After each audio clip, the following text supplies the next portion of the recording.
"My in-laws are inviting us to dinner tonight," Raphael told me yesterday afternoon. He was smiling like a child, as if nothing bad could ever happen in this world, as if love was enough to protect him from everything. I just nodded.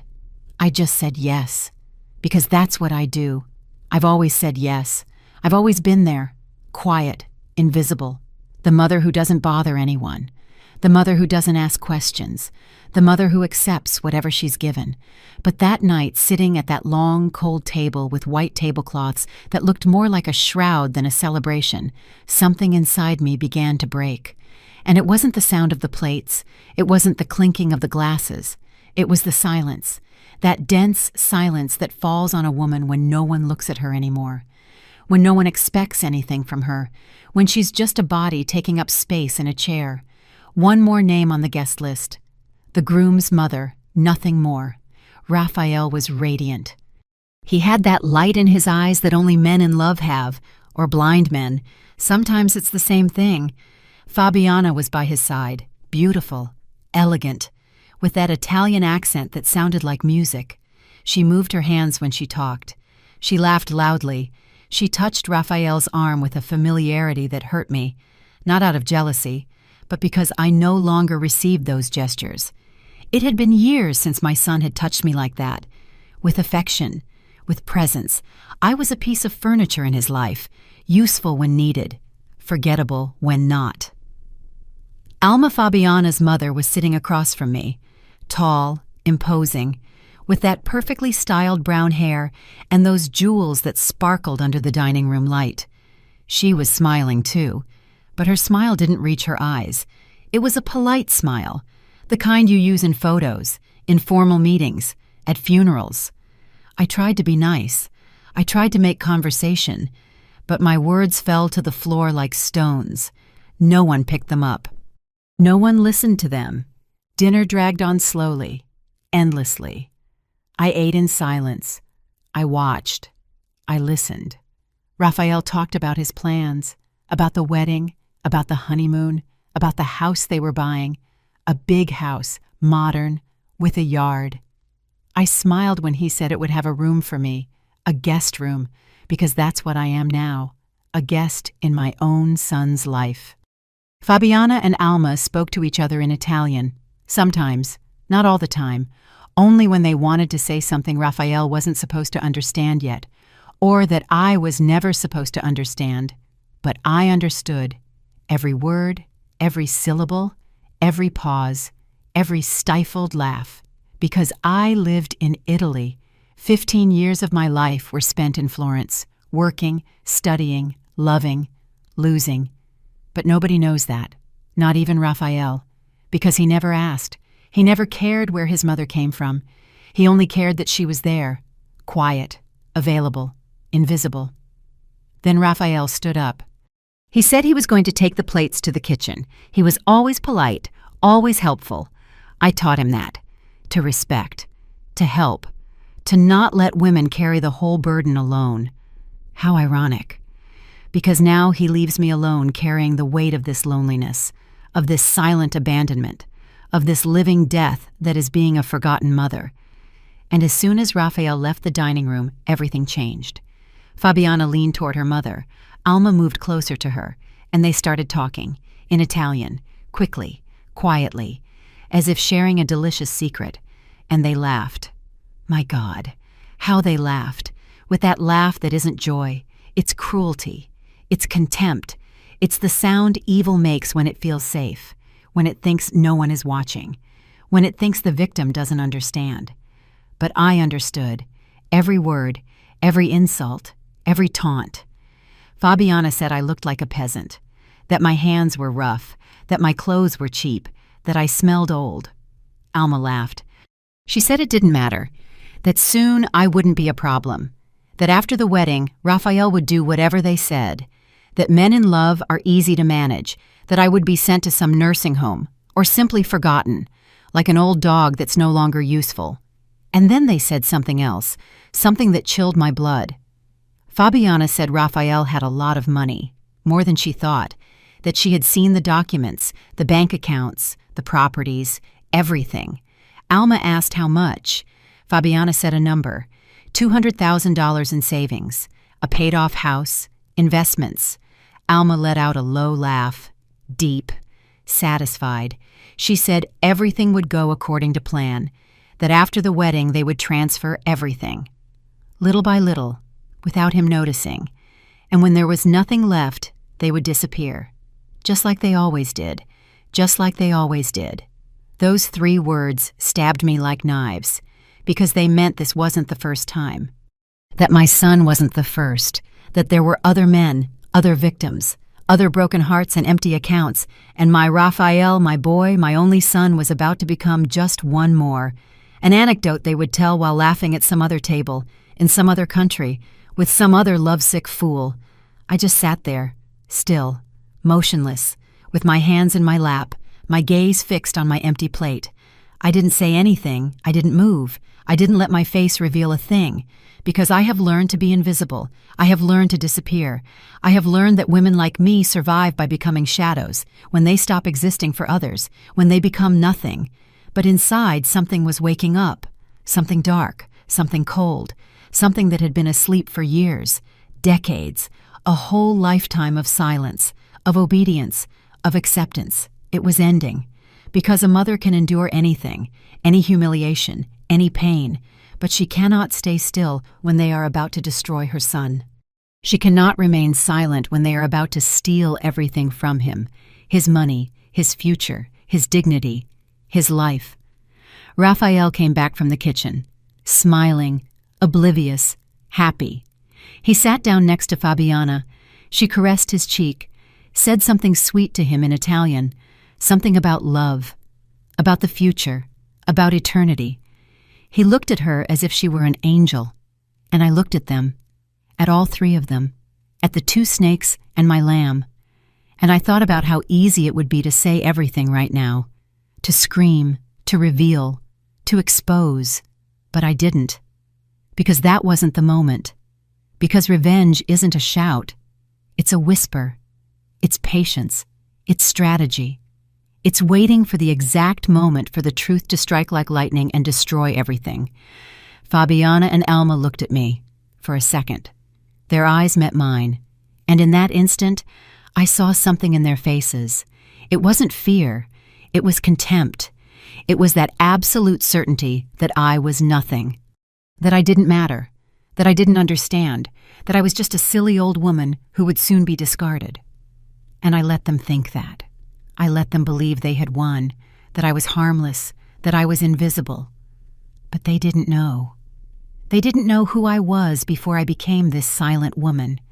They didn't know I had survived worse things, greater losses, deeper pains. They didn't know I had learned to speak Italian not in a classroom, but in the streets of Florence, in the markets, in the hospitals, in the cemeteries.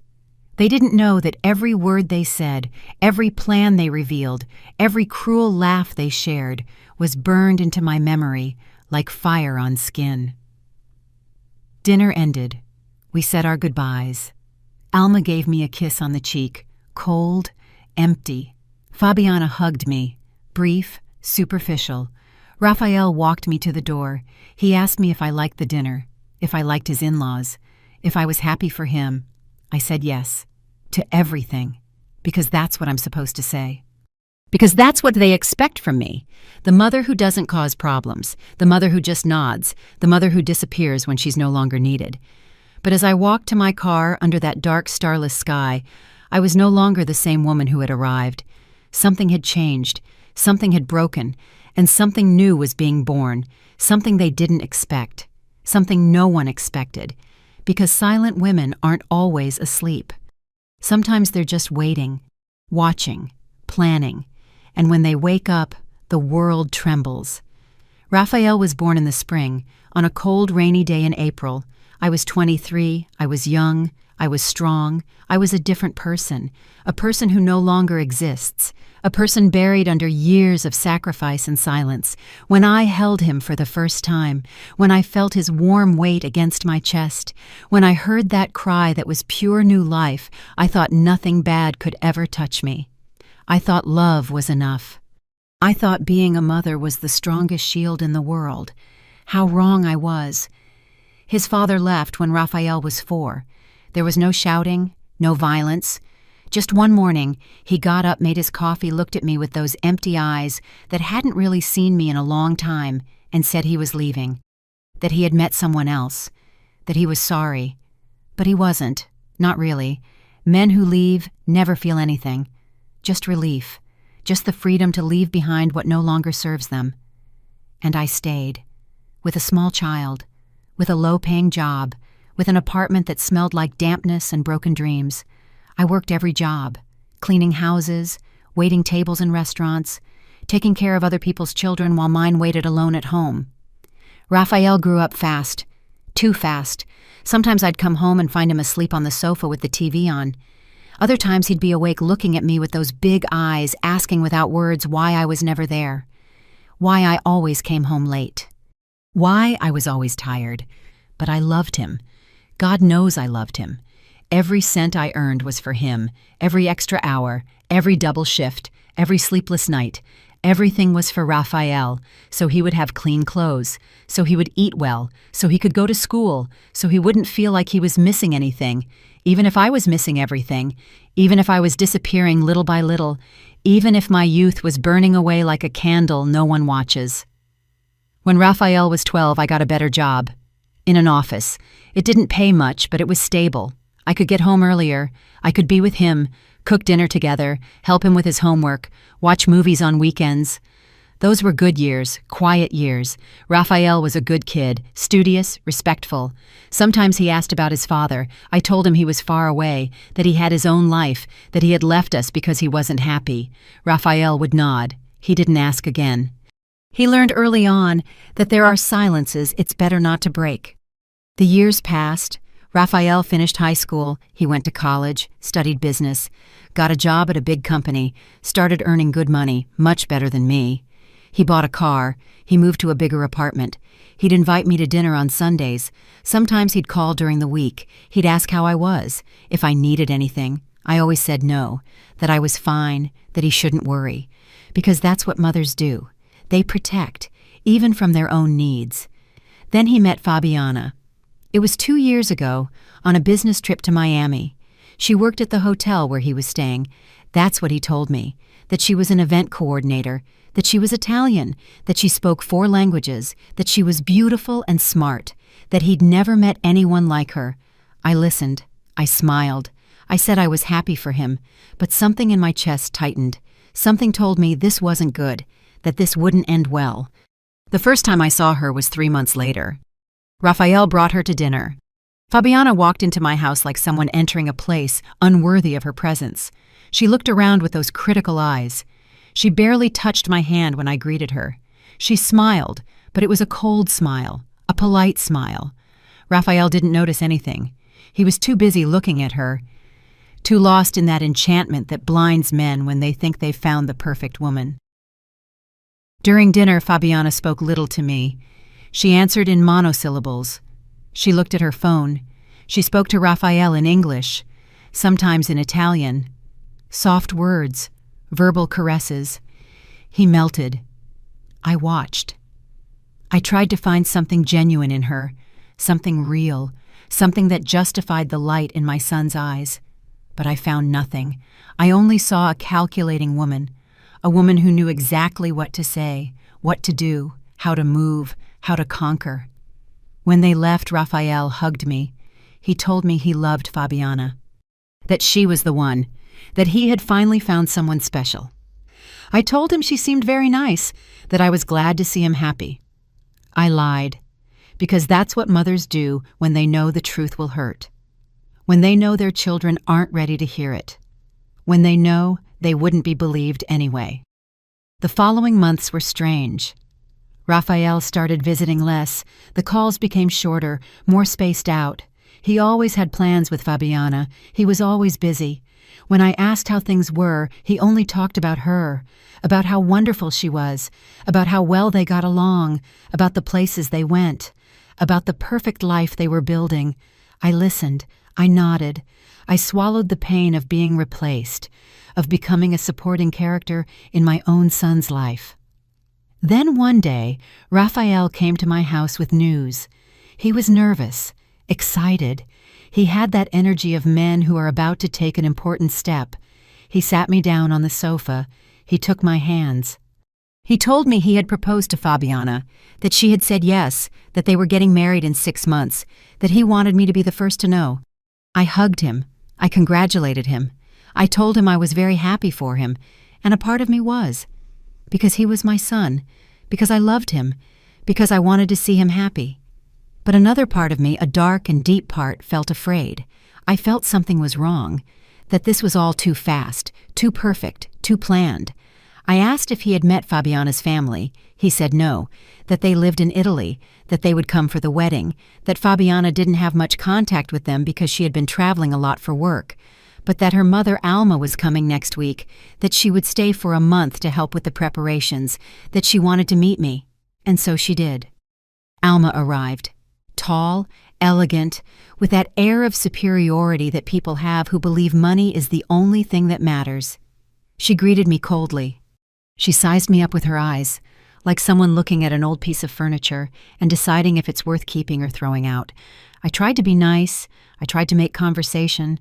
I tried to build a bridge, but she wasn't interested. To her, I was invisible, insignificant, the groom's poor mother, someone to be tolerated out of politeness, nothing more. The months of preparations were a silent hell. I wasn't involved in anything. Fabiana and Alma decided everything. The venue, the decorations, the menu, the music, the guest list. Raphael would ask my opinion sometimes, but it was just a formality. Everything was already decided. I was just a name on the list. The groom's mother, seated at some faraway table, dressed in whatever they deemed appropriate, quiet, invisible, forgettable. But I watched. I saw how Fabiana managed Raphael, how she pulled him away from me, how every time I called she found a reason for him to be unable to talk long. How every time I suggested something she had a better idea. How little by little my son was becoming a stranger, someone I no longer recognized, someone who no longer needed me. And then came that dinner, that damn dinner the day before the wedding, the dinner where everything changed, where I stopped being the quiet, invisible mother, where I discovered my son wasn't just being pulled away from me, he was being destroyed, robbed, emptied. And I was the only one who could see it, the only one who could save him, the only one who understood every word of that macabre plan that Fabiana and Alma had woven with such patience.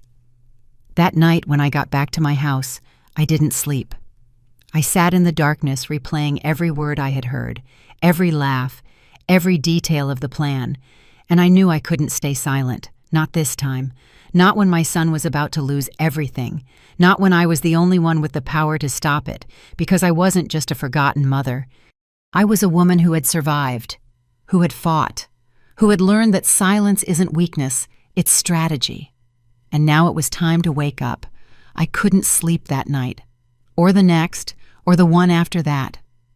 Every time I closed my eyes, I heard their voices, those sweet, venomous voices speaking in Italian, planning, calculating, laughing at my son as if he were a game, as if destroying someone's life was just another day's work for them, as if my Raphael was just another number on their list of victims.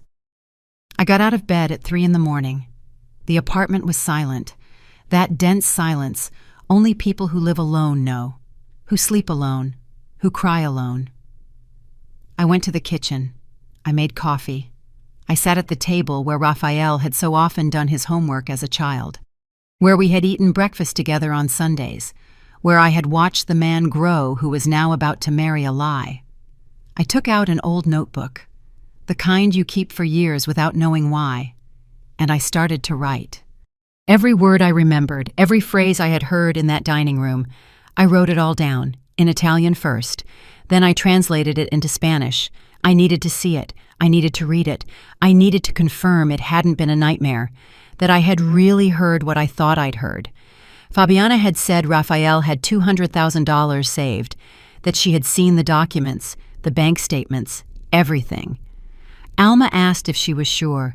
Fabiana said yes, that he had shown her everything when they bought the house together, that he trusted her completely, that he was a lovesick fool like all the others, like always, like every time.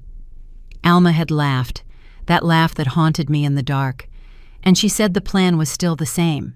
Get married, wait 3 months, enough time so he wouldn't suspect, then start transferring the money, little by little, 5,000 here, 10,000 there, always with excuses.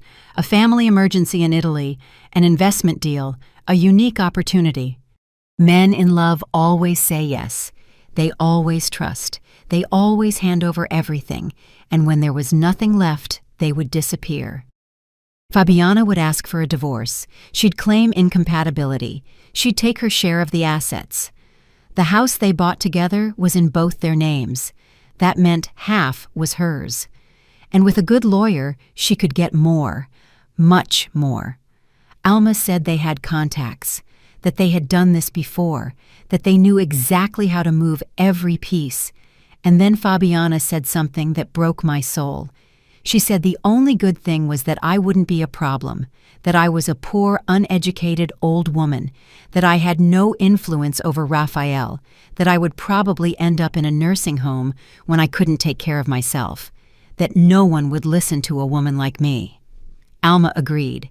She said mothers like me are easy to ignore, that sons always choose their wives over their mothers. Always. I read my notes over and over. Every word was a dagger. Not just because they were going to rob my son, but because they were right about one thing. Raphael had chosen her, not consciously, not maliciously. But he had left me behind. He had turned me into a ghost in his life, and now that ghost was the only person who could save him.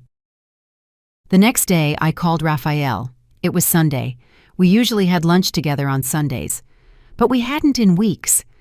He answered after several rings. He sounded distracted. Busy. I asked if we could meet. He said he was with Fabiana buying things for the honeymoon, that they were very busy, that the wedding was in 5 days. I said I understood, that I just wanted to see him for a moment, that we hadn't talked alone in a long time. There was a silence. Long. Awkward. Then he said maybe in the afternoon, that he would call me. I hung up. He didn't call. That night I sent him a message. He didn't reply until the next day. It said he was sorry, that he had been exhausted, that he would see me at the wedding, that everything was crazy with the preparations. I read that message and knew I had already lost him, that Fabiana had him completely, that I was just an obstacle to be kept at a distance, but I couldn't give up. I couldn't let this happen. So I did something I had never done, something I was ashamed to even think about. I went to the bank where Raphael had his accounts. I didn't think I'd get anywhere. I had no access to his information. I had no legal right. But I knew one of the employees, Marta, an older woman who had worked there for 30 years. I had cleaned her house for years before I got my office job. We were friends, or something like it. I found her at her desk. She was surprised to see me. It had been a while. I told her I needed a favor, that it wasn't legal, that I would understand if she said no, but that it was for my son, that he was in danger. Marta looked at me with those tired eyes of people who have seen too much. She asked me what I needed. I told her I just wanted to confirm how much money Raphael had in his accounts, nothing more. I didn't want to make any transactions, just to know. Marta hesitated. She looked around. Then she sighed. She told me to wait. She went to her computer. She typed something. She frowned. She wrote something on a piece of paper and passed it to me discreetly. The number was worse than I thought. Raphael had $240,000. Not 200. 240,000. Years of work, of saving, of sacrifice. All there, waiting to be stolen by 2 women who saw him as an ATM with feelings. Marta asked if I was okay. I nodded. I thanked her. I left the bank, my legs shaking. That afternoon, I searched the internet. I spent hours reading about marriage fraud, about women who marry men for money, about international schemes, about how they worked. The patterns were always the same. Beautiful women, foreigners, perfect stories, distant families, quick weddings, absolute trust. And then the disappearance, the divorce, the ruin. I found forums, stories, testimonies, destroyed men telling how they lost everything, their savings, their homes, their dignity. Some never recovered. Some declared bankruptcy, some just disappeared, swallowed by the shame and pain of having been so blind, of having trusted so much, of having loved the wrong person. And then I found something. A news story from 3 years ago, from a newspaper in Argentina, about 2 Italian women arrested for marriage fraud. They had scammed 5 men, over $500,000 in total. When I opened the attached photo, my heart stopped. It was them. Fabiana and Alma, younger, with different names, but it was them. The same eyes, the same smile, the same pose of calculated innocence. I read the entire article, shaking. They had been arrested, prosecuted. But something had gone wrong at trial. A legal technicality, lack of hard evidence. They were let go. They disappeared afterward, without a trace. And now they were here, in my city, about to marry my son. About to steal everything from him, about to leave him empty and broken like those other men. I printed the article, I printed the photo, I printed everything. My hands were shaking so much I could barely hold the papers. I had the proof. I had the evidence that Fabiana and Alma were not who they said they were, that this wasn't love. It was a crime, a meticulous plan, a robbery disguised as romance. But then I realized something. If I showed this to Raphael now, 5 days before the wedding, he wouldn't believe me. He'd think I was jealous, that I was making things up to ruin his happiness, that I was a possessive mother who couldn't let go of her son. Fabiana had done a perfect job of pushing him away from me, subtly poisoning our relationship, making me look like a sad, obsolete figure in his life. And even if he believed me, even if he saw the proof, she would find an explanation. She'd say it was a mistake, that it was other people, that it was a mix-up. And he would want to believe her, not me. Why does love do that? It blinds, it deafens, it kills the survival instinct. I sat on my living room floor with the papers scattered around me, and I cried. I cried like I hadn't cried since Raphael's father left us.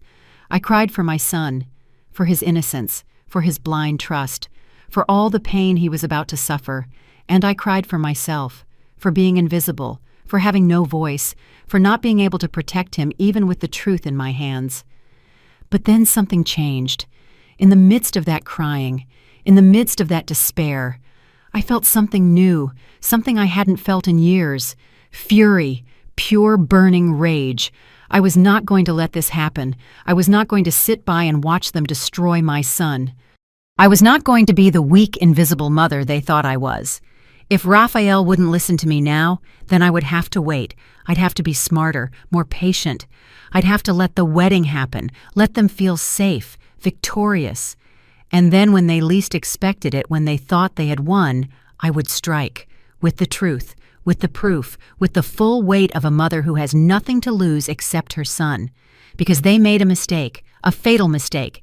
They thought I was invisible. They thought I didn't understand. They thought I didn't matter. But I had heard everything. I knew everything. And now I had proof. I had time. And I had the most powerful advantage of all. They didn't know that I knew. The next day, I called Leandra, my only true friend, the only person in this world who had always been there. We met 30 years ago working in the same factory. She was also a single mother. She had also been abandoned. She had also raised her children alone. We shared that silent pain that only women who have had to be both father and mother understand. Women who have had to be strong when all they wanted to do was fall apart. Leandra lives 3 blocks from my apartment, in an equally old building, equally sad. When I arrived, she was making tea. She's always making tea, says it's the only thing that calms her nerves. I sat in her kitchen, the same kitchen where we had cried together so many times, where we had celebrated our children's birthdays, when we didn't have money for big parties, where we had planned how to survive each month on salaries that were never enough. I told her everything, every detail, from the dinner to what I'd heard in Italian, from the newspaper article to the $240,000 Raphael had in the bank. Leandra listened in silence. She didn't interrupt. She didn't judge. She just listened with that patience of people who know what real pain is. The pain that has no words, the pain that can only be shared in silence. When I finished, she set her cup on the table. She looked at me with those tired but strong eyes, and she asked me what I was going to do. I told her I didn't know, that I had the proof, that I knew the truth, but that Raphael wouldn't listen to me, that they had him completely under their control, that if I tried to stop the wedding now, I would only make my son hate me, blame me, push me away forever. Leandra nodded. Then she told me something I'll never forget. She said that mothers have always had to fight battles no one sees, that we've always had to protect our children in ways they never understand, that sometimes love means doing things that break our own hearts, things that make us the villains of their stories, but that a true mother doesn't seek to be loved. She seeks for her children to survive.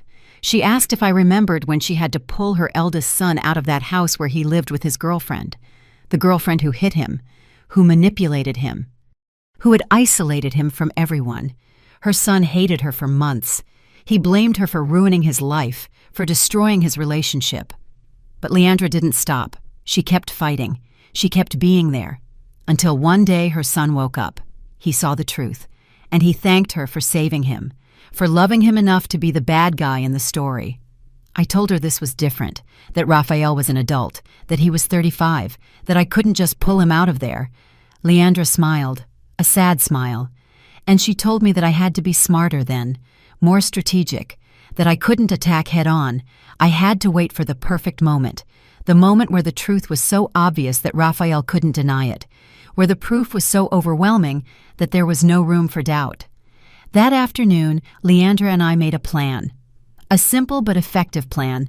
I wouldn't stop the wedding. I would let it happen. I would act like the perfect mother, smiling, happy, invisible as always. But in the meantime, I would investigate, gather more proof. I would follow Fabiana and Alma. I would document every suspicious move, every conversation, every strange meeting. Leandra knew someone, a private investigator. His name was Theodore. He had been a cop for 20 years before retiring. Now he worked independently. He did discreet investigations, surveillance, background checks.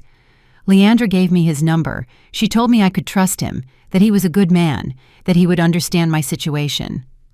I called Theodore that same night. I explained everything. I told him I didn't have much money, that I only had my savings, $3,000 I had saved for years for emergencies. Theodore told me it was enough, that he would do what he could, that he understood what it was like to have a child in danger. He had children too. He also knew what it meant to protect them. We met the next day at a coffee shop downtown. Theodore was a man in his 60s, gray hair, a face marked by time, but his eyes were sharp, attentive, the eyes of someone who had seen the dark side of people, who knew how to recognize danger, who knew when someone was lying. I showed him everything, the newspaper article, the photos, the notes of what I'd heard at dinner. Theodore read everything carefully. He took notes. He asked questions. He asked for addresses, full names, details about Fabiana and Alma, about Raphael, about the wedding, about everything. Then he looked at me and said something that chilled my blood. He said it was probably too late to stop the wedding, that these women were professionals, that they had years of experience, that they knew exactly how to manipulate legal situations, how to disappear without a trace. But that if we acted quickly after the wedding, if we gathered enough evidence before they started stealing the money, we could stop them. He explained that I needed hard evidence, not just the old article. I needed proof that Fabiana and Alma were still the same people from the article, fake documents, travel records, connections to other frauds, and most importantly, I needed to record them, to capture them admitting their plan. That would be what convinced Raphael. That would be what destroyed them legally. I asked him how. How could we record them if they were suspicious of everyone, if they only spoke to each other in Italian, if I was invisible to them? Theodore thought for a moment. Then he told me that my invisibility was my greatest advantage, that people aren't careful about what they say in front of those they consider insignificant, that if I could get close to them again, if I could create a situation where they felt comfortable talking, we could capture everything. He gave me a small device, an audio recorder, the size of a lighter. He explained how to use it, how to activate it without anyone noticing. He told me to carry it with me always, that if any opportunity arose to be near Fabiana and Alma, I should turn it on, that I should record everything, that it didn't matter if it was in Italian. We would translate that later. The important thing was to have their voices, their words, their confession. He also gave me his card. He told me to call him if I saw anything suspicious, anything, any strange movement, any out-of-place meeting. He would start investigating their backgrounds, looking for connections to other cases, tracking their past. He promised me he would do everything possible to protect my son. When I left that coffee shop, I felt different. I was no longer just a desperate mother. I was a woman with a plan, with an ally, with tools. I was no longer alone in this battle. I had Leandra, I had Theodore, and I had something more important. I had purpose. I had a mission to save my son, no matter the cost. The days before the wedding passed slowly and painfully. Raphael barely called. When he did, he sounded distracted, stressed. He said there were 1,000 things to do, that Fabiana was nervous, that everything had to be perfect. I told him everything would be fine, that it would be a beautiful day. I was lying, because I knew it wouldn't be beautiful. I knew it would be the beginning of his destruction. Fabiana called me 2 days before the wedding. It surprised me. She never called me. She said they needed me to arrive early on the day of the ceremony, that there was a family meeting beforehand, just close family. Her Alma, Raphael, and me. She told me it was an Italian tradition, a family blessing before the wedding. I accepted. Of course I accepted, because I knew this could be my chance. I told Theodore.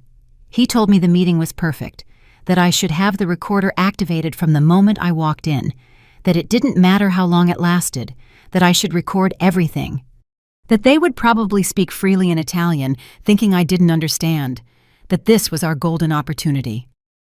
The night before the wedding, I didn't sleep. I lay awake staring at the ceiling, thinking about everything that could go wrong, about everything I was about to lose, because if this didn't work, if I failed to stop them, I would lose Raphael forever.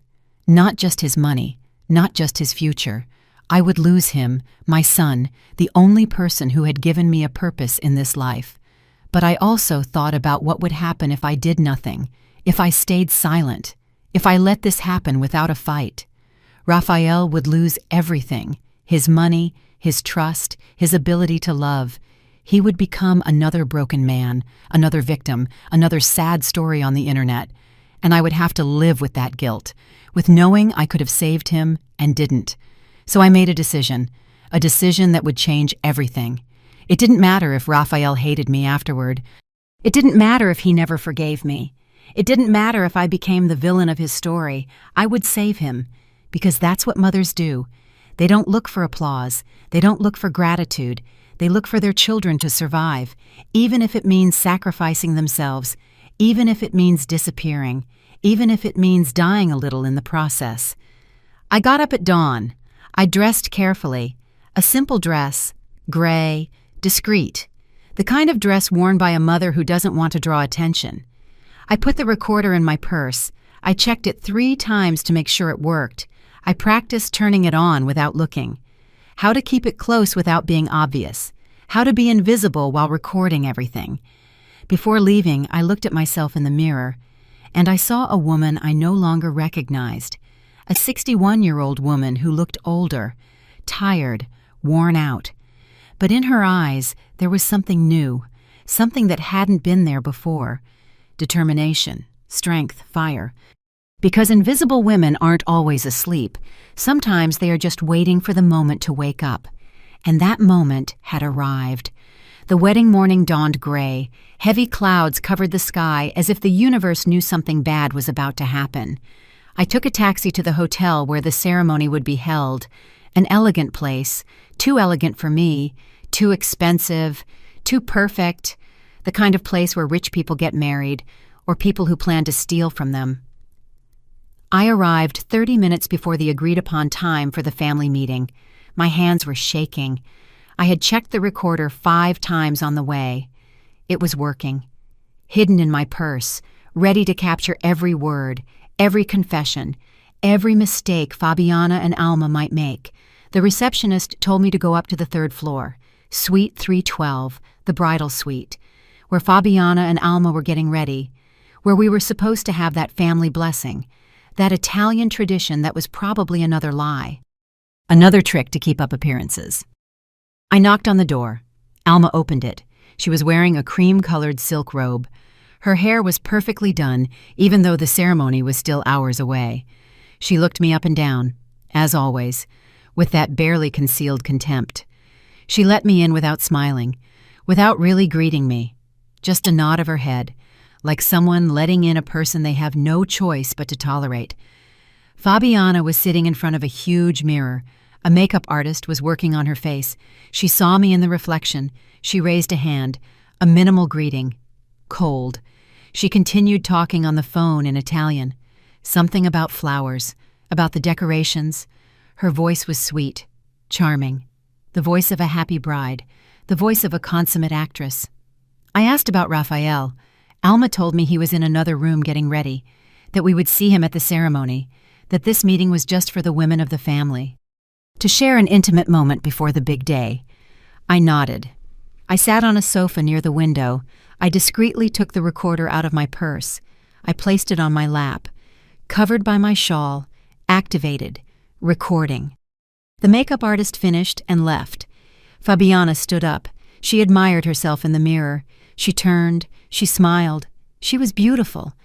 I have to admit, she was a beautiful woman, the kind of beauty that deceives, that seduces, that makes men forget to use their reason, that makes my son hand over his entire life without asking questions. Alma poured champagne, 3 glasses. She offered me one. I took it, although I didn't want to drink. I didn't want to cloud my mind. I needed to be alert, aware, recording every second. But refusing would have been strange. It would have drawn attention. So I took the glass. I held it.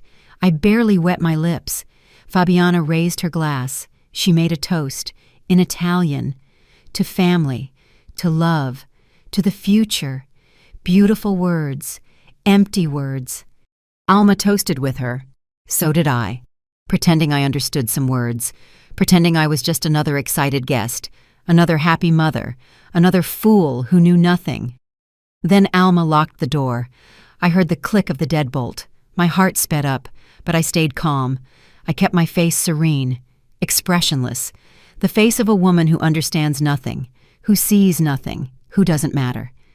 Fabiana and Alma sat down together on the sofa across from me.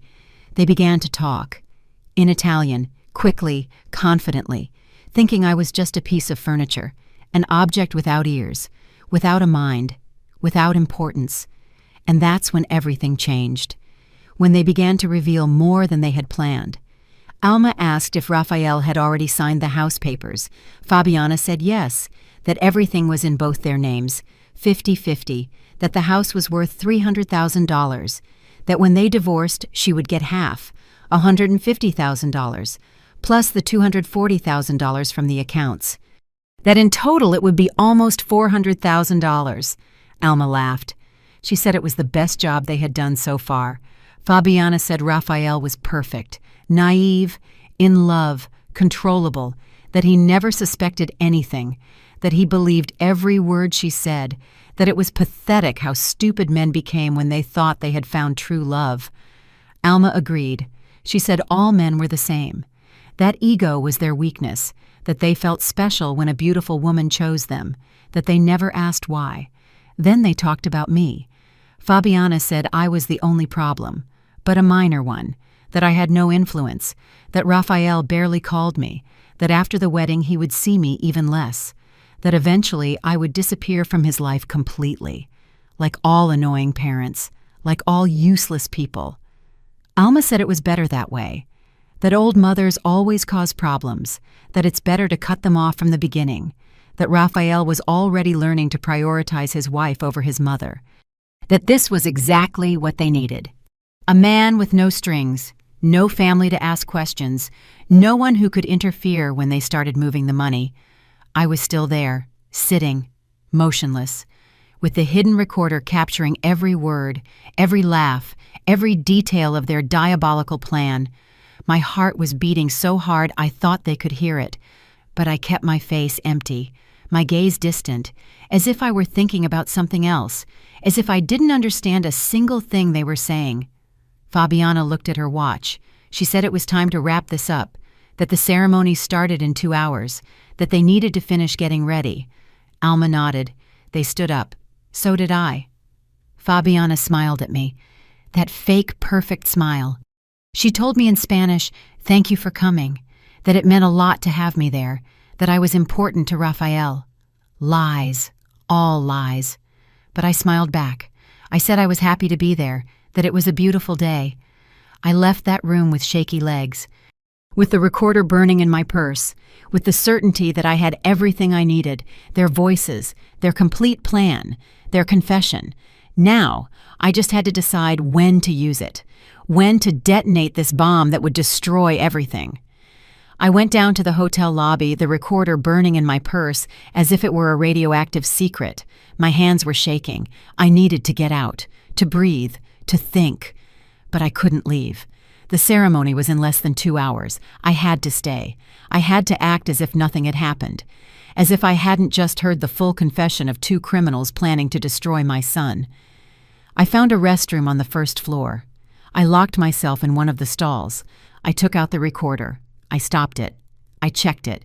It had recorded everything. 42 minutes of audio, 42 minutes of pure evidence, of undeniable truth. I put the device away again. I hid it in the bottom of my purse, safer than my own life. I called Theodore. He answered on the second ring, and I told him I had the recording, that it had worked, that they had spoken freely, that I had everything, the numbers, the plan, the dates, everything. Theodore congratulated me. He said this was exactly what we needed, that now we had to decide when to act. I asked him what I should do, if I should stop the wedding now, show Rafael the recording before he got married, before it was too late. Theodore was silent for a moment. Then he told me something I didn't expect. He said no, that if I stopped the wedding now, Fabiana and Alma could escape. They could deny everything. They could say the recording was manipulated, that it was a misunderstanding, that I was making things up because I didn't want my son to get married. He explained that we needed something more. We needed evidence that they were actually trying to steal the money, not just words.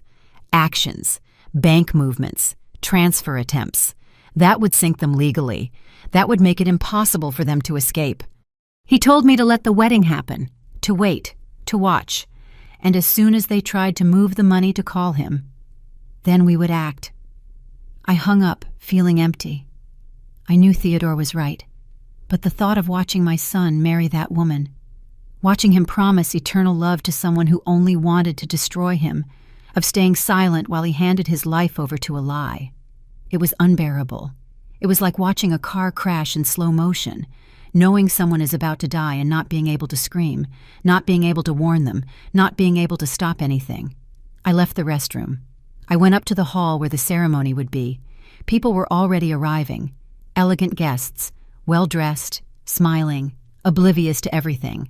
Soft music was playing in the background. White flowers decorated every corner. Everything was perfect. Everything was beautiful. Everything was a lie. I found my seat, table 7, far from the altar, far from the head table, where the people who don't matter sit, the filler guests, the names on the list who are only there out of obligation. I sat alone. No one came to greet me. No one came to talk. I was the groom's mother, but I was invisible, forgotten, irrelevant. The music changed. The bridal march began. Everyone stood up. Me too. Rafael entered first. My son, my boy, dressed in a black suit, groomed, nervous, happy, with that smile that broke my heart, because it was the smile of someone who believes his life is just beginning, who doesn't know it's actually ending. Then she entered, Fabiana, walking on Alma's arm because she had no father to give her away, or so she said. She was wearing white. Of course. The dress was long, elegant, perfect, like everything about her, like the whole lie she had built. The guests sighed. They murmured about how beautiful she looked. I just saw a thief, a predator, a snake wrapped in lace. Raphael looked at her as if she were a miracle, as if he couldn't believe his luck. My poor boy, he didn't know it wasn't luck. It was a trap, a calculated plan, a hunt where he was the prey, and he had already fallen into the net. The ceremony began. The priest spoke of love, of fidelity, of commitment. Beautiful words spoken in a grotesque context because there was no love there, no fidelity, no real commitment. There was only acting, only fraud, only evil disguised as romance. When it came time for the vows, I felt like I was choking. Raphael promised to love her forever, in sickness and in health, in richness and in poverty. What irony! Soon there would only be poverty, because she would take everything. Fabiana also said her vows. Her voice was soft, emotional, perfect. Tears decorated her cheeks, an actress's tears, rehearsed tears, empty tears. The priest declared them husband and wife. They kissed. The guests applauded. I clapped too, because I had to, because I was still invisible, because I was still acting. But inside I was dying. Inside I was screaming. Inside I was begging for this to be a nightmare I would soon wake up from. The reception was worse. Raphael and Fabiana danced their first dance as spouses. He looked at her with adoration. She smiled with triumph. Alma watched from her table with satisfaction, like someone watching a plan execute perfectly, like someone who knows they've already won, that everything is already secured, that it's only a matter of time. Raphael came to my table only once. He hugged me. He told me he was happy, that Fabiana was the best thing that had ever happened to him, that he had finally found his place in the world. I told him I was happy for him, that he looked very happy, that I loved him. He smiled, kissed my forehead, and left. Back to his new wife, back to his new life, far away from me. Fabiana never came near my table, not once. Neither did Alma. I was air. I was a shadow. I was nothing. Exactly as they wanted. Exactly as they had planned. While they celebrated, while they toasted, while they laughed with the guests, I sat there, watching, waiting, mentally recording every detail, every gesture, every knowing glance between mother and daughter. The party ended around midnight. Raphael and Fabiana left in an elegant car for the airport. Honeymoon in Italy. 2 weeks. Rome, Florence, Venice. Places I knew. Places where I had lived. But they didn't know that. That was my secret. My weapon. My invisible power. I took a taxi back home. The apartment was dark, cold, silent. I sat on the sofa without turning on the lights. I took out the recorder. I held it in my hands. This little thing held the truth. It held the future. It held my son's salvation or his destruction. It was up to me to decide when to use it, how to use it, if I would have the courage to do it when the time came. I didn't sleep that night. I stayed awake thinking about Raphael as a child, about how he used to hug me before bed, about how he'd tell me I was his favorite person in the world, about how he'd promised to always take care of me, a child's promises, promises forgotten when you grow up, when life takes you far away, when other people take the place that was once yours. But I hadn't forgotten my promises. I promised to protect him the day he was born. I promised to always be there. I promised to save him from any danger. And that promise was still valid, even if he no longer needed me, even if he no longer saw me, even if I was invisible in his life. I was still his mother, and mothers don't give up. Ever. The 2 weeks Raphael spent in Italy were the longest of my life. Every day was an agony. Every night was a hell of dark thoughts. I imagined Fabiana showing him Rome, the same streets I had walked 30 years ago, the same places where I had been young, where I had loved, where I had lost. She was walking through my past without knowing it, and I was here, waiting, planning, preparing for the moment when everything would explode. Theodore called me every 2 days. He kept me updated on his investigation. He had found more information on Fabiana and Alma. They weren't really Italian. They were born in Argentina. Their real names were different. They had changed their identities 3 times in the last 10 years. They had been in Chile, in Peru, in Colombia. Always the same pattern, always the same crime. Men in love, quick weddings, emptied accounts, disappearances. Theodore had contacted 2 of the previous victims, broken men who had lost everything. One lost $120,000. The other lost almost $200,000. They both said the same thing, that they never saw it coming, that Fabiana was perfect, that the love seemed real, that by the time they discovered the truth, it was too late. The money was gone. They were gone, and they were left ruined, destroyed, ashamed. One of them had tried to kill himself. The other lost his house, his job, his dignity. Now they lived small, broken lives, trying to rebuild themselves from the ashes. When Theodore told me this, I cried. I cried thinking that could be Raphael's future. My son turned into another broken man, another statistic, another victim no one would remember. But that wasn't going to happen, not as long as I was breathing, not as long as I had the recording, not as long as I had the truth in my hands. Raphael would return from that honeymoon happy, in love, blind, but I would be ready, waiting for the exact moment, the moment Fabiana made her first mistake, her first move for the money. Theodore also taught me something crucial. He showed me how to monitor Raphael's bank accounts without direct access. Marta, my friend at the bank, helped us. She would alert us if there were any strange movements, large transfers, changes in beneficiaries, anything suspicious. It was illegal. We knew that. But sometimes saving someone requires breaking certain rules. Sometimes a mother's love exists outside the law. Raphael returned from Italy on a Tuesday afternoon. He called me that night. He sounded happy, relaxed. He told me about the trip, about the cities they visited, about the food, about what a great time they had. Fabiana shouted something in the background, a greeting, fake, forced. Raphael laughed. He told me she said hello, that we would all see each other soon. I said yes, that I'd love that. A lie. I never wanted to see her again, but I had to keep acting. 3 weeks passed. Raphael didn't call much. When he did, the conversations were short, shallow. He said he was busy, that they were adjusting to married life, that they were fixing up the house, making plans, building their future. I listened. I asked few questions. I didn't want to press. I didn't want Fabiana to feel I was a threat. I needed them to keep seeing me as what I had always been, invisible, harmless, forgettable.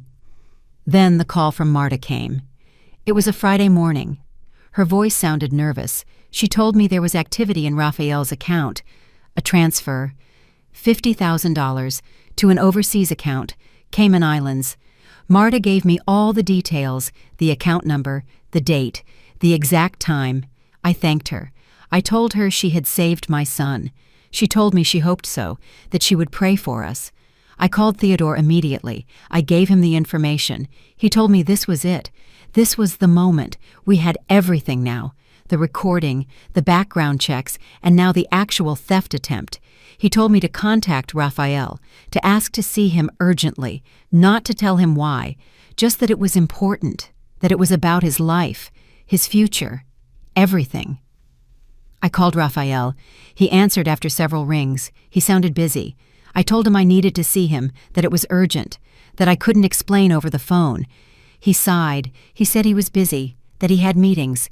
I said please, that it was the first time in years I had asked him for something like this, that I really needed him. There was a silence. Then he agreed. He said we'd meet the next day, in the afternoon, at a coffee shop near his office.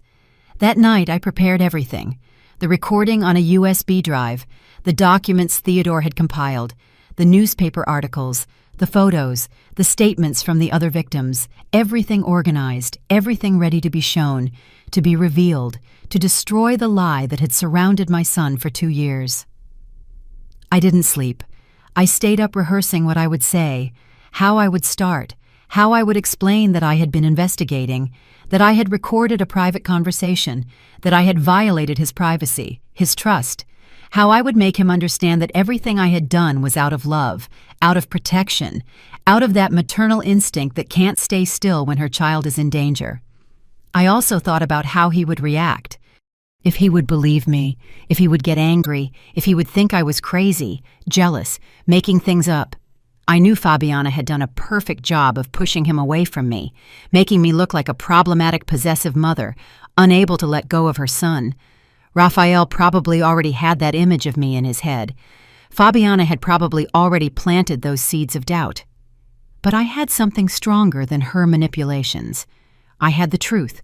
I had proof. I had Fabiana's voice confessing her plan. I had the bank movements. I had everything. And the truth always wins. Eventually. Painfully. But it wins. Saturday arrived. I dressed carefully. I put all the documents in my purse. I put the USB with the recording in a special pocket, close to my heart, as if it were the most valuable thing I owned. And it was. It was my son's salvation. It was the end of the nightmare. It was the moment I would stop being invisible. I took the bus to the coffee shop. I arrived 30 minutes early. I ordered a coffee I didn't drink. I sat at a table in the back. I waited. Every minute was an eternity. Every second brought me closer to the moment when everything would change, when my relationship with Raphael would either break or be saved, when I would become his hero or his enemy. There was no middle ground. There was no turning back. Raphael walked in exactly at the agreed-upon time. He saw me. He walked toward me. He looked tired. He had dark circles under his eyes. His face was thinner, as if he wasn't sleeping well, as if something was eating him up inside. He sat down across from me. He asked me what was wrong. Why the urgency? What was so important? It couldn't wait. I looked at him, at my son, at my boy. Now, a 35-year-old man who thought his life was perfect, who thought he had found love, who didn't know he was married to a criminal. I took a deep breath. I took the USB drive out of my purse. I placed it on the table between us. And I said the words that would change everything. The words I had rehearsed 1,000 times. The words that would either save him or destroy me. I said, Raphael, I need you to listen to something. I need you to trust me even if you haven't in a long time. Because what I'm about to show you is going to hurt. It's going to shatter you.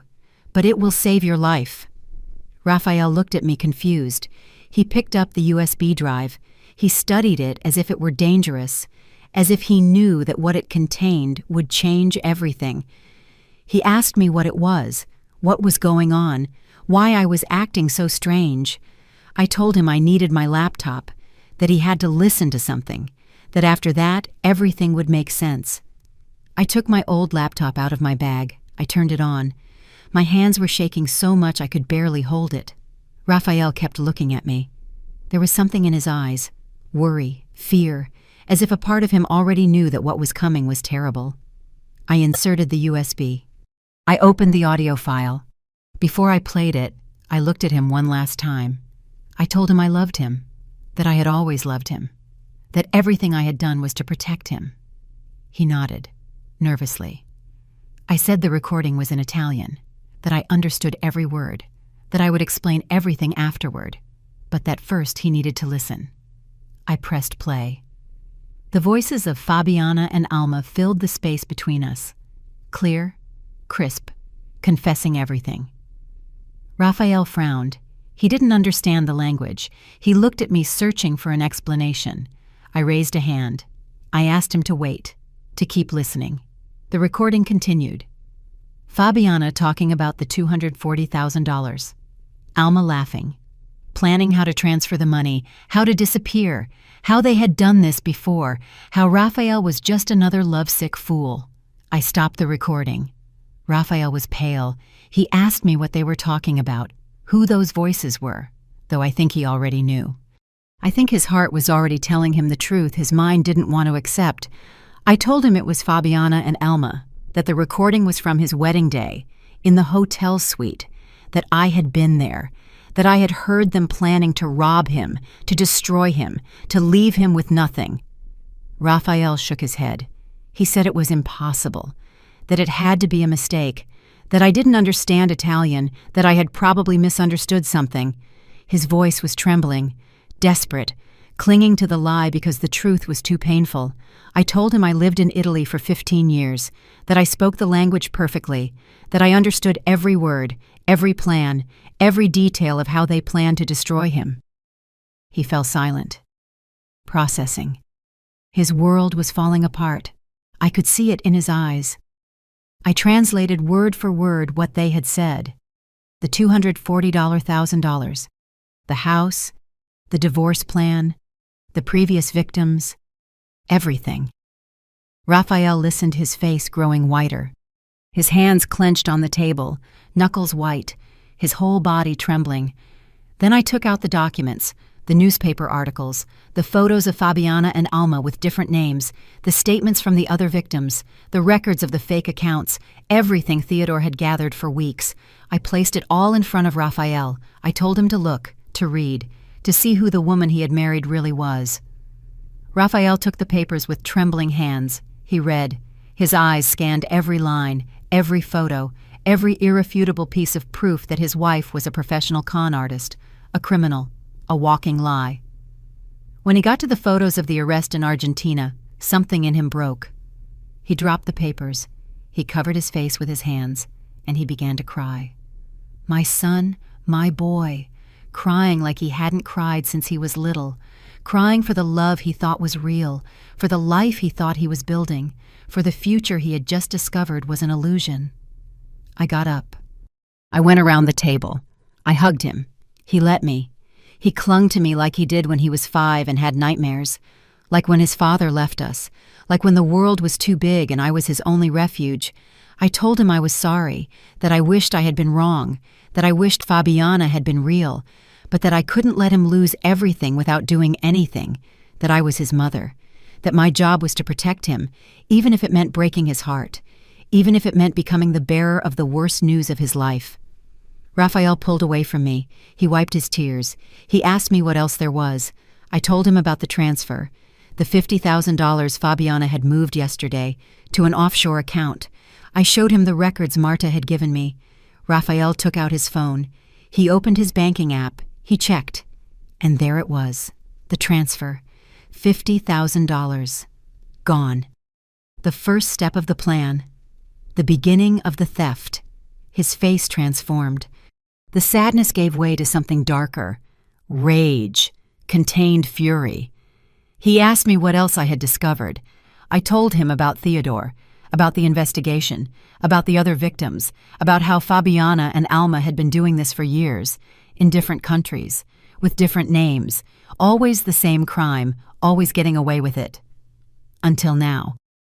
Raphael asked what he should do. I told him we had to act fast, that Fabiana was probably planning to move more money soon, that we had to freeze the accounts, contact a lawyer, go to the police, present the evidence, stop them before they disappeared, because that's what they would do, as soon as they sensed danger, as soon as they suspected they'd been discovered. They would disappear, like ghosts, like they had always done. I gave him Theodore's number. I told him to call him, that he knew what to do, that he had contacts in the police, that he could help us build a solid case. Raphael nodded. He dialed the number with shaky hands. He spoke to Theodore. He listened. He took notes. When he hung up, he looked at me with a mixture of pain and determination.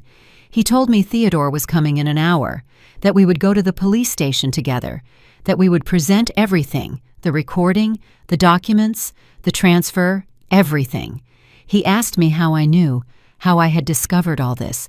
I told him about the dinner, about how I'd heard them speaking in Italian, about how I had kept my secret for years, about how that silence had become my most powerful weapon. Raphael looked at me differently, as if he were seeing a person he didn't know, as if his invisible mother had suddenly sprung to life, taken form, gained power. He told me he was sorry, that he had been a bad son, that he had left me behind, that he had prioritized Fabiana over me, that he had let her push me away, that he should have listened when I tried to warn him, even though I had never warned him directly, even though I had always kept my doubts to myself, because that's what mothers are like, silent until there's no choice but to speak. I told him he didn't have to apologize, that he had done what any man in love does. Trust, hope for the best, that it wasn't his fault he had been manipulated by professionals, by women who had spent years perfecting their crime, their act, their art of destroying lives. Theodore arrived exactly an hour later. It was the first time Raphael had met him. They shook hands. Theodore showed him more evidence, more connections, more victims, more proof that Fabiana and Alma were part of an international marriage fraud ring. Raphael listened to it all, his jaw tight, his eyes dry now, no more tears, just determination, just the need for justice. The three of us went to the police station together. Raphael filed the formal complaint, fraud, theft, identity theft. The detectives listened to the recording. They reviewed the documents. They contacted Interpol. They discovered that Fabiana and Alma had outstanding arrest warrants in 2 countries, that they had been on the run for years, that they had finally been found, thanks to a mother who refused to stay silent, to a mother who turned her invisibility into her superpower. The detectives said they would arrest Fabiana and Alma that night. Raphael gave them the address to his house, the house he had bought dreaming of a future that never existed. The detectives told him not to go back there, to stay somewhere else, that they would handle everything. Raphael nodded. He looked at me. He asked if he could stay with me, in my small old apartment. I said yes. Of course yes. Always yes. That night, Raphael slept on the sofa in my apartment, the same sofa he had slept on so many times as a child, where he did his homework, where we watched movies on Sundays. He was back, broken, destroyed. But he was back, and I was there, as I had always been, as I always would be. I couldn't sleep. I stayed awake in my room listening to his uneven breathing. I knew he wasn't really sleeping. I knew he was just lying there in the dark processing everything, the deceit, the betrayal, the humiliation, how he had been so blind, how he hadn't seen the signs, how he had given his entire life to a lie. At 3 a.m, I got a call from one of the detectives. They told me they had arrested Fabiana and Alma, that they found them packing, preparing to flee. They had plane tickets for early the next morning, destination Spain. From there they would probably disappear again, change identities, look for the next victim. But they couldn't anymore. They had been caught. I told Raphael in the morning. He didn't say anything, just nodded, as if he had no emotions left, as if he were empty inside. We ate breakfast in silence, coffee and toast, like when he was little, like when it was just the 2 of us against the world. We had returned to that place, but now he was a destroyed man, and I was the woman who had saved him. The next few days were legal chaos, lawyers, statements, interviews with the police. The media found out. The story was on the news. Mother uncovers marriage scam, saves son. They sought me out for interviews. I refused them all. I didn't want fame.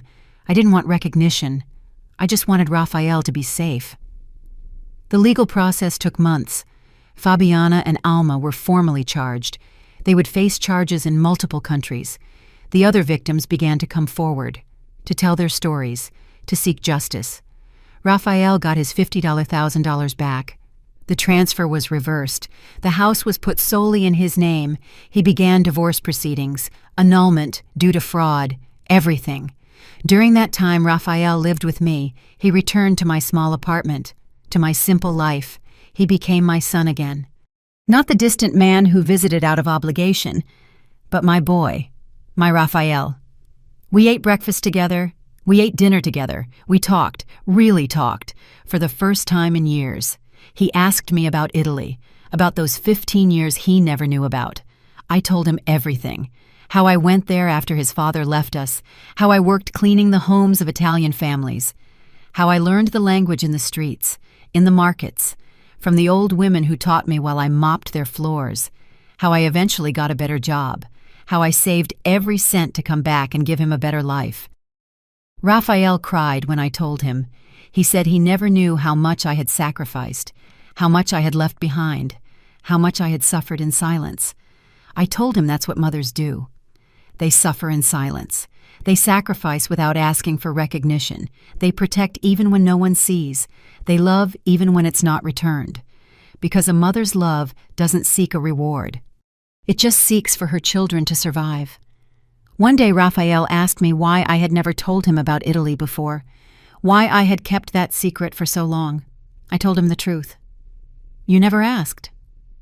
That he had always been so busy with his own life that he was never curious about mine, that I had become invisible to him. And invisible people keep secrets, not out of malice, but because no one is interested in hearing them. That destroyed him. He realized how much he had ignored me, how much he had taken me for granted, how he had allowed Fabiana to erase me from his life. He asked me to forgive him. He cried in my arms like he did when he was a child. He promised me he would never make me invisible again, that he would never leave me behind again, that he had learned the most painful lesson of his life, that the only person who truly loved him unconditionally was me, his mother, the woman he had forgotten. Fabiana and Alma were sentenced to 8 years in prison. 8 years for multiple counts of fraud, embezzlement, identity theft. They would be deported to Argentina after serving their time. They could never come back. The other victims also got some justice. Some recovered part of their money. Others at least had the closure of knowing the criminals who destroyed them would finally pay. Raphael sold the house. He said he couldn't live there, that every corner reminded him of the lie, the deceit. He bought a smaller apartment, simpler, close to mine. Now we see each other 3 times a week. We have breakfast on Sundays, dinner on Wednesdays. We talk on the phone every day. I am part of his life again. I am no longer invisible. 2 weeks ago, Raphael met someone, a woman from his work. Her name is Leandra, like my friend. He says she's different, that she's real, that he's taking it slow, that he's learned not to trust blindly, that he asks questions now, that he observes, that he listens to his gut, and that he wants her to meet me from the beginning, that my opinion matters, that he will never again make important decisions without talking to me first. Yesterday he confessed something to me. He said that for months he had nightmares, that he dreamed of Fabiana emptying his accounts, destroying his life, leaving him with nothing, that he would wake up sweating, trembling, but that in every nightmare at the end, I would appear, that my voice would wake him up, that my hands would pull him out of the darkness, that I had saved him in more ways than I knew. I told him that's what mothers do. They appear in the darkness. They pull their children from the abyss, even when no one sees them, even when no one acknowledges them, even when they are invisible to the rest of the world. For their children, they are always there, in the nightmares, in the hard times, in the silence, waiting, watching, protecting. This morning I woke up and found a letter under my door. It was from Raphael, handwritten. It said things he had never told me, that I was the strongest woman he knew, that his hero didn't wear a cape. She wore a gray dress and carried an old purse, that his hero had been invisible her whole life, but that now he saw her, that he would always see her, that he would never forget her again, that she had given him life twice. Once when he was born, and again when she saved him from marrying a lie. I cried reading that letter. I cried for the years of loneliness, for the years of being ignored, forgotten, discarded. But I also cried with happiness, because my son finally saw me. He valued me. He loved me in the way I always needed to be loved, with presence, with gratitude, with recognition for everything I had always done in silence. Now when I look in the mirror, I no longer see an invisible woman. I see a warrior. A woman who speaks 3 languages, who lived in another country, who raised a son alone, who worked until she broke to give him everything, who saved him from a deadly trap using only her intelligence and her love. I see a woman who deserves to be seen, who deserves to take up space, who deserves to be heard. And my name is no longer just Mom. My name is Clotilde Salas, 61 years old, survivor, fighter, mother, a woman who refused to stay silent when her son was in danger, a woman who turned her invisibility into power, her silence into strategy, her love into salvation. They thought I was a silly old woman who didn't understand anything. They thought I was invisible, insignificant, easy to ignore. But they were wrong, because mothers never sleep. They are always watching. They are always protecting. And when they wake up, the world trembles. My story is just beginning. Because now I know who I am. I know what I'm worth. And I will never again let anyone make me invisible. Never again.